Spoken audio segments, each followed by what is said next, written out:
So, ayan guys, may nagtanong sa akin, sabi niya, Mami Ana, patingin naman ang laman ng ref mo.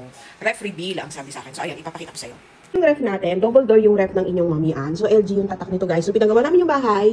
So, sabay na rin namin binili to. Ayan. So, papakita ko muna natin yung freezer natin. So, ito yung ating freezer. So, dito sa kabilang side, makikita nyo, ayan, mga ganito. Kay Basti yan. Kasi Jelly Ace yata to guys. Masarap daw ilagay sa freezer, sabi niya. Kaya nilalagay niya dyan. Tapos dito, mga frozen, eme-eme. Ayan, yun nandyan. Dito sa baba, walang laman yan. Andito yung aking ice. Dito naman sa taas, puro mga ice cream. Ayan, meron tayong Selecta ice cream. Masarap to guys. Oo, gustong-gusto ko to. Ito naman is yung ube flavor. Tapos ito guys is yung ating buko salad. Ito yung buko salad. May ice pop din sa Basi at meron pa siyang ice cream na hindi nakakain sa Jollibee. So, nandito sa taas yung mga desserts. Dito naman, makikita nyo dito is yung mga giniling. So, ayan, pinarty partition ko na yan guys, ha? Para, katulad ng ginagawa ko, ganito yung ginagawa ko. Para pag nag-defrost ako guys, madali mo na siyang i-defrost kasi konting-konti lang. Unlike kapag isang bulto siya, ang hirap i-defrost. So, dito naman guys, andito yung chicken. Ayan, may chicken ako dito. Pantinola to, ang maghapon na namin. Tapos, ito naman, mga slice, yung thin slice ng pork na pwede kong panggisa-gisa. And then, dito naman sa baba yung mga pambaon ni Basti. So, ayan, kung makikita nyo guys, ito, chicken nuggets. Ayan. Kasi nabuksan ko na yung isang supot. So, syempre may natira. Nilalagay ko sa Tupperware. Ayan. Tapos, ito naman yung chicken fillet na ginawa ko na homemade. So, nandyan. And then, meron pa dito yung meatballs niya. Nandito yung kanyang meatballs. Pakita ko sa inyo, ayan yung meatballs niya guys. So, andyan yung kanyang meatballs na ini-air fry ko na lang. And then, yung ibang mga, pwede pa namin kutkutin na pumbaon. Ito naman, yung ibang mga nabili ko na hindi ko pa siya naiaayos. So, sumama pa yung meron din ako pork dito guys. Yan, nilagay ko sa ganito. Para pag dinipros ko siya, pang gisa-gisa to guys. Madali na lang siya. Mas madali kasi guys kapag pinarty partition nyo. Tapos ayan, tignan nyo, may Dutch mill pa siya dito. So, ginawa niya to guys. Sabi niyo kung bakit. Kasi pinoprozen niya yan. Dahil pagka na-frozen daw yung yogurt, masarap parang ice cream, sabi niya. So, dito naman sa lower part, ang makikita nyo dito is yung mga samgyupsal. Pang samgyupsal yan, pero pwede yung pang gisa-gisa guys. Ayan. Marinated na yan guys. Ice cream, sorry. Hotdog. Ayan. Tapos, yung longganisa. So, yung hotdog guys, kung makikita nyo, chicken yan kasi ayaw ni Basi ng red na hotdog. Dito naman may ham tayo, tapos meron tayong musino. Dito sa pinaka-lower part guys, ang makikita nyo dito is yung mga fish. Oo, yung aking mga daing-daing. Ayan, meron pa akong tinapa dito. So, bakit ko nilalagay dito?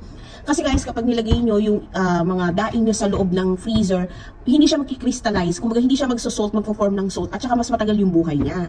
At the same time, ganito din yung ginagawa ko. Kasi pag bumungkot ako, madali na lang siya. Hindi yung gulo-gulo. So, kung makikita nyo, ayan, yung danggit, diba? So, pag ganito, isang lutuan. So, isang hilahan lang siya. So, ganyan yung ginagawa ko. So, meron din tayong puset na din. So, diba, mas madali. O, katulad to, 3 piraso lang itong tinapa. So, isang dukutan lang. So, madali lang siya.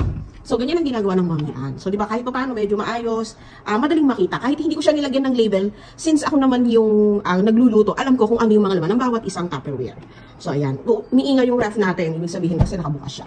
So, now guys, lipat naman tayo dito sa kabilang side ng ref. So, ayan. Dito naman, makikita nyo guys, yung mga Zesto. Ayan. Tapos, merong isang natitirang Red Bull dyan. Ayan, meron din tayong San Miguel. Dito naman is yung mga Yakult ni Basti soda. So, Yakult, makita nyo madami. Kasi guys, ang binili ko, yung isang bulto. Parang gano'n, 500 yung kuha ko doon sa isang bulto. So, mas makakatipid ako doon at kesa yung isa-isang ganito yung bili ko. So, yan, isang bulto yung binili ko, may kinukuhanan kasi ko yan. So, yan.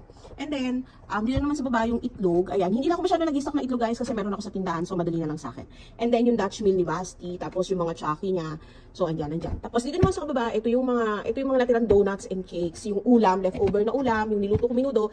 At nandito yung aking kimchi. So, ito yung pagkain ni Max. Yung bread pala, kung makikita nyo, ayan, yung bread. Nilalagay ko sa rep yung bread, guys, para mas matagal yung buhay niya at hindi siya talaga amagin. Lalo na ngayon, medyo mainit siya.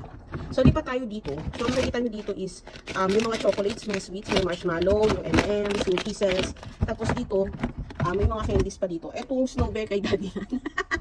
Tapos, ayan, may lollipop si Basti, may chocolates tayo, ayan, Snickers.